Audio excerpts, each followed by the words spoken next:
บรรดาเจ้าของโครงการและบริษัทรับเหมาก่อสร้างได้ลงถอดถอนแลกเปลี่ยนบทเรียนนำกลุ่มบริษัทไซยวงศ์พร้อมทั้งลงกวดกาทดสอบคุณภาพของวัสดุทอน้ำก่อนจะนำใส่เข้าโครงการก่อสร้างระบบน้ำประปาอยู่แขวงหัวพันในตอนเช้าของวันที่ 15 ตุลา 2019 ท่านพรหมมาแววละวันหัวหน้ากรมน้ำประปากระทรวงโยธาธิการและขนส่งพร้อมด้วยบรรดาเจ้าของโครงการก่อสร้างระบบน้ำประปาเมืองซ้ำเหนือและเมืองซบเบาแขวงหัวพันบรรดาบริษัทที่รับเหมาก่อสร้างและภาคส่วนที่เกี่ยวข้องได้ลงพบปะแลกเปลี่ยนบทเรียนนำกลุ่มบริษัทไซยวงศ์และโรงงานอุตสาหกรรมโตโยลาวจำกัดผู้เดียว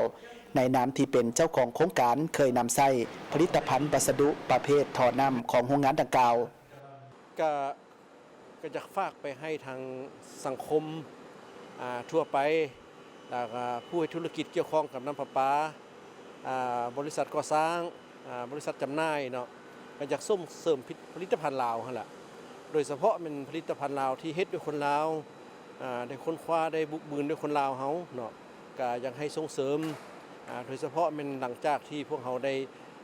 มีการยั่งยืนคุณภาพแล้วแทดผ่านแล้วก็อยากให้สังคมใช้ทั่วๆไปแล้วเนาะผ่านการลงกวดกาทดสอบความทนทานของผลิตภัณฑ์ท่อน้ำของกลุ่มบริษัทไซยวงศ์ครั้งนี้บรรดาเจ้าของโครงการได้เห็นถึงขั้นตอนขบวนการผลิตต่างๆของโรงงานนี้แม้นมีความละเอียดอ่อนความสะอาดปลอดภัยปราศจากสารเคมีถูกต้องตามระเบียบการของมาตรฐานสากลอย่างแท้จริงและจุดประสงค์อยู่ในมือนี้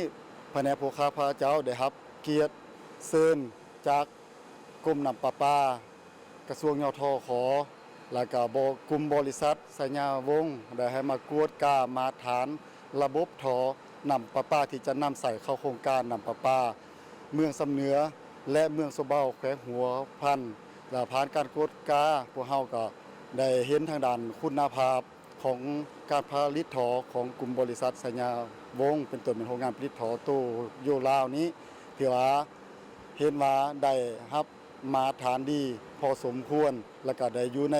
เกณฑ์ของมาตรฐานของสากลและก็ถูกต้องตามระเบียบการของโครงการพวกเฮาได้วางออกมา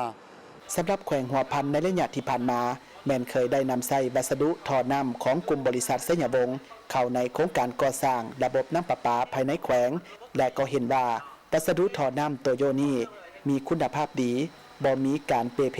หรือแตกหักง่ายทนทานต่อสภาพแวดล้อมได้ดีฉะนั้นจึงขอฝากให้กลุ่มบริษัทนี้สืบต่อยึดมั่นผลิตท่อที่ได้มาตรฐานมีคุณภาพดีขึ้นเรื่อยๆเพื่อรับใช้สังคมลาวเฮ็ดให้ประชาชนลาวมีเวียกเฮ็ดงานทำมีรายรับเข้าครอบครัว